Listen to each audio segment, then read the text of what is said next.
श्री सद्गुरु साईनाथाय नमः। अथ श्री साई ज्ञानेश्वरी नवम अध्याय। श्री साई ज्ञानेश्वरी का नवम अध्याय फलश्रुति है। श्री साई ज्ञानेश्वरी श्री साई की प्रेरणा से रचित है। इस ग्रंथ के पढ़ने से श्री साई का चित्र आंखों के सामने उभरता है। ग्रंथ का श्रद्धा पूर्वक पारायण करने पर ये मनवांछित फल देता है।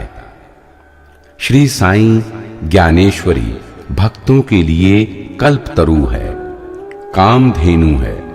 इसकी शीतल छाया में शांति पूर्वक बैठकर ध्यान धरने एवं मनन करने की आवश्यकता है। श्री साई ज्ञानेश्वरी का विधि पूर्वक पारायण करें। एक निश्चित अवधि तक नियमित श्रद्धा पूर्वक पारायण करें। ग्रंथ का पारायण पूर्ण होने पर फलश्रुति की प्राप्ति होती है।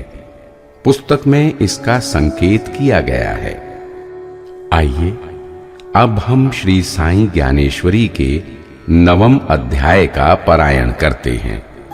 जो भक्त इस ग्रंथ का प्रेम पूर्वक पठन करेगा उसकी समस्त सत्कामनाएं श्री साईनाथ महाराज अवश्य पूर्ण करेंगे। जो भक्त इस ग्रंथ का प्रतिदिन प्रेम पूर्वक पठन 1 वर्ष तक करेगा उसके त्रिविध ताप श्री साईनाथ महाराज अवश्य दूर करेंगे। उसे रक्षा सुरक्षा के दिव्य कवच का वरदान प्राप्त होगा।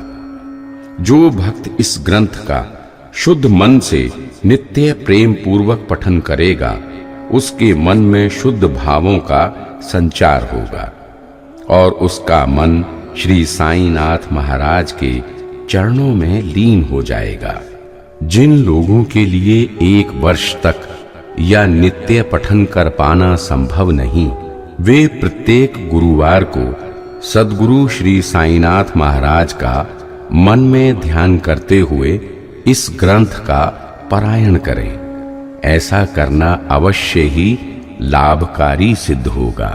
जिन लोगों के लिए प्रत्येक गुरुवार पारायण कर पाना संभव नहीं, वे प्रत्येक एकादशी को सद्गुरु श्री साईनाथ महाराज का मन में ध्यान करते हुए इस ग्रंथ का पठन करें। ऐसा करना भी अवश्य प्रभावी होगा और आश्चर्यजनक रूप से फलदायक सिद्ध होगा।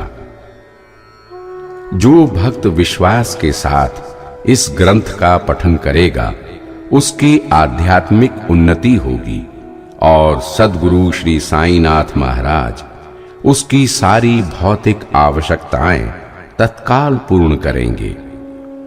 इस ग्रंथ का बार बार पारायण करने से मंद बुद्धि भी बुद्धिमान हो जाएगा, अज्ञानी भी ज्ञानी बनेगा। आपातकाल में व्यक्ति अकाल मृत्यु के प्रकोप से सुरक्षित बचेगा और अल्पायु भी शतायु को प्राप्त करेगा। इस ग्रंथ का बार बार पारायण करने से सांसारिक जीवन में अर्थ का कभी अभाव नहीं होगा और निर्धन के घर में कुबेर स्वयं आकर वास करेगा। ये सत्य है, सत्य है, चिरंतन सत्य है।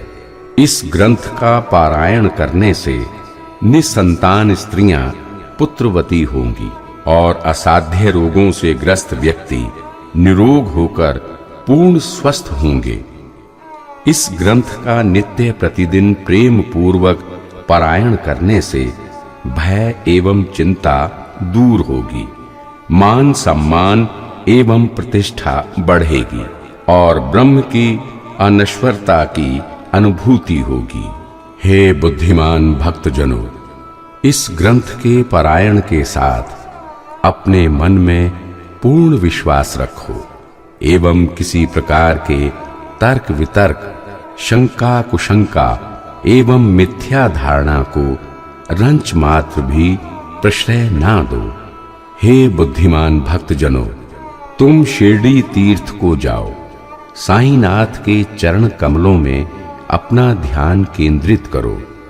बाबा के श्री चरणों में अपना चित्त धर दो, तुम्हारा कल्याण अवश्य होगा, क्योंकि सद्गुरु साईं अनाथों के नाथ हैं, भक्तों के लिए कल्प वृक्ष हैं। श्री सद्गुरु साईनाथार्पणमस्तु। शुभम भवतु इति श्री साई ज्ञानेश्वरी नवमो अध्याय।